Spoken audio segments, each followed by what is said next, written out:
All right, guys, welcome back to Hollywood Mechanic. Today, we're talking about automated driving. All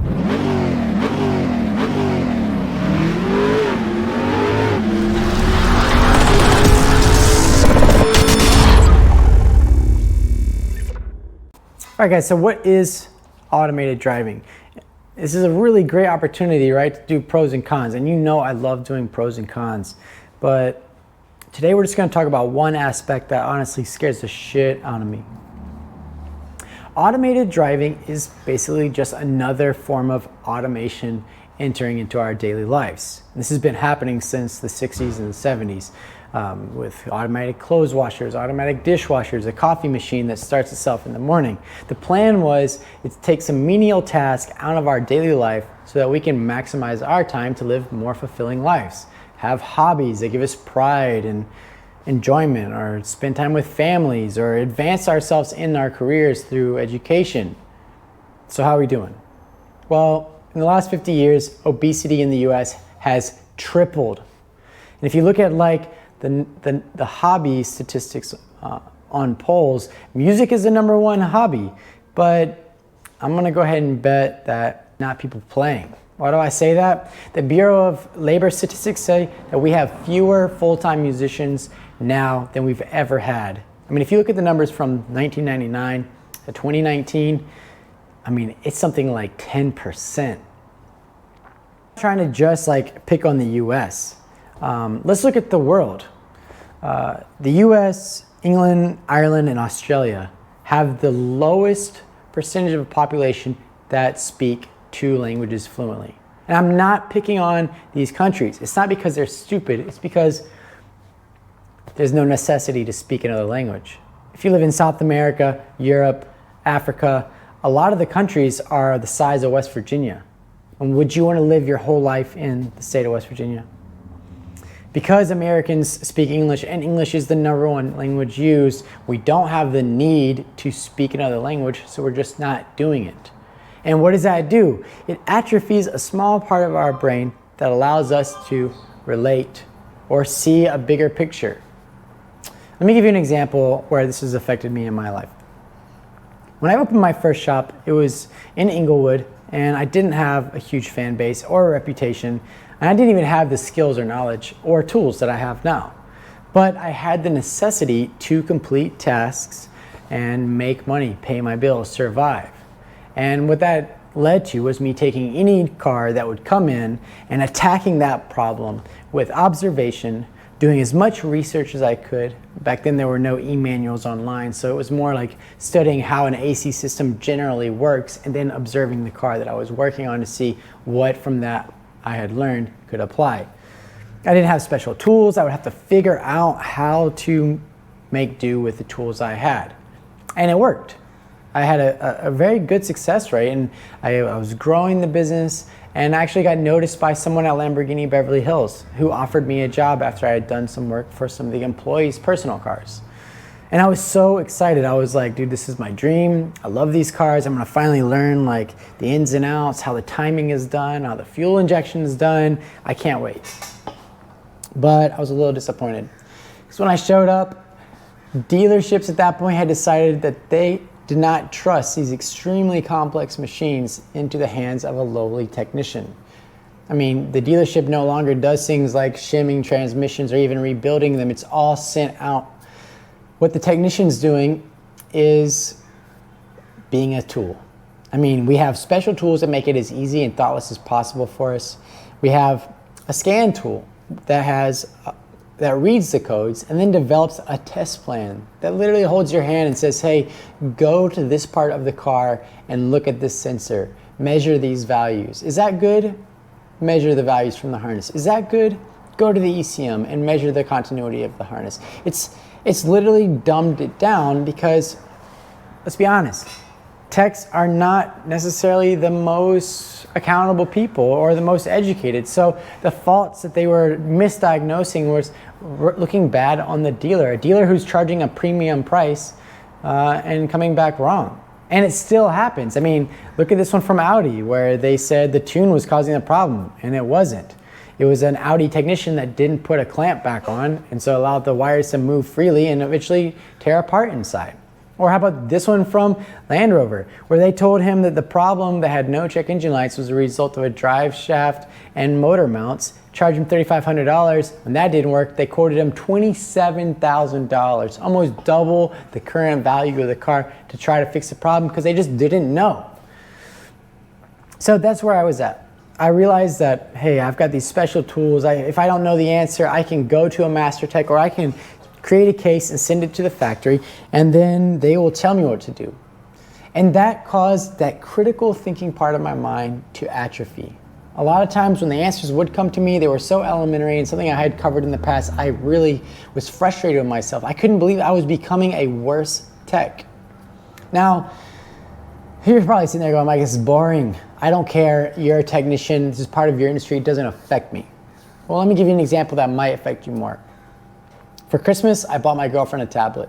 I went to Verizon, I bought a brand new top of the line tablet, and I got a phone line associated with it.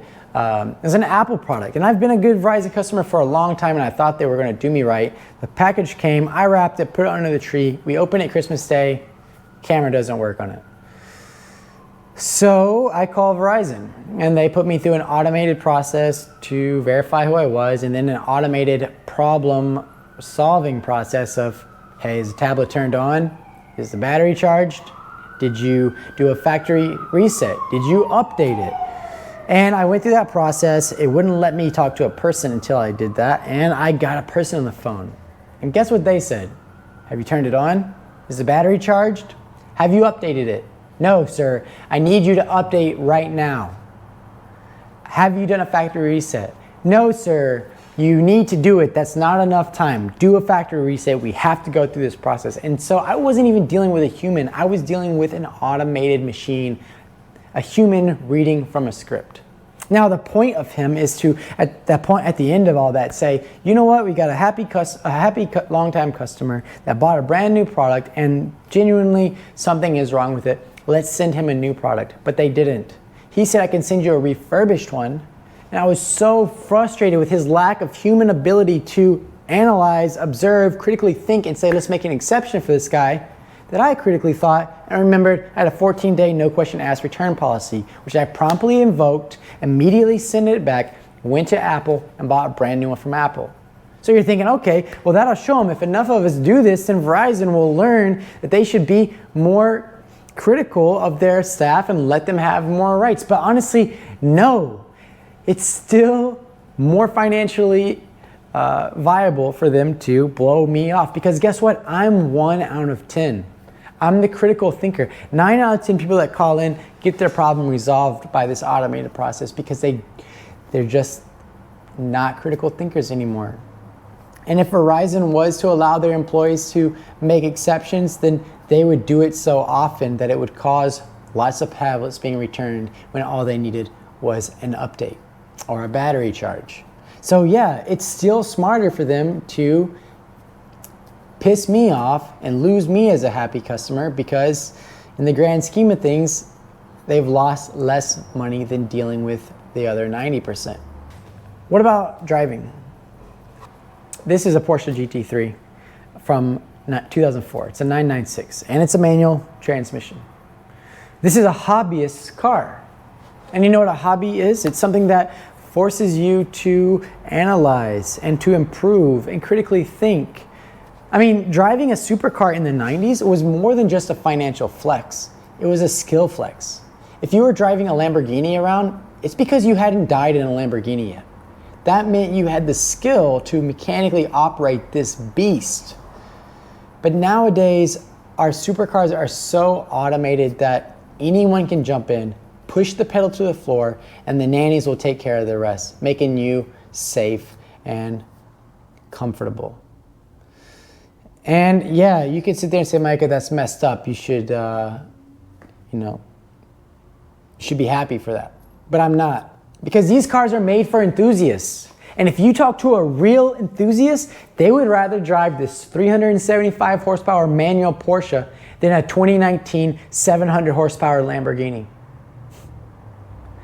But the cars are not being made for us. You can't even buy a manual transmission supercar anymore. And the cars are made for enthusiasts. They're not made for daily driving. It's already ruined supercars for us. But here's where it's going to hurt us even more. This is what scares me. Driving your car on the public road is the last place where you as a human are forced to critically think every day. You have to use math skills to determine how fast you're going, what's the safe distance from the car in front of you.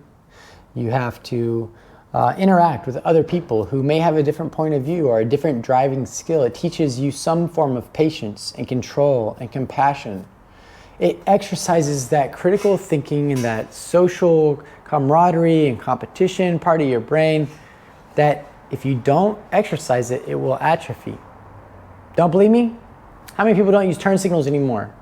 I mean, it helps everyone if you use turn signals. It even helps the person not using the turn signal. If you're gonna change lanes, if someone's in your blind spot and you pop on your turn signal, guess what? They can adjust their driving or give you a little honk, and it saves you money and time and possibly your life. But people just won't do it.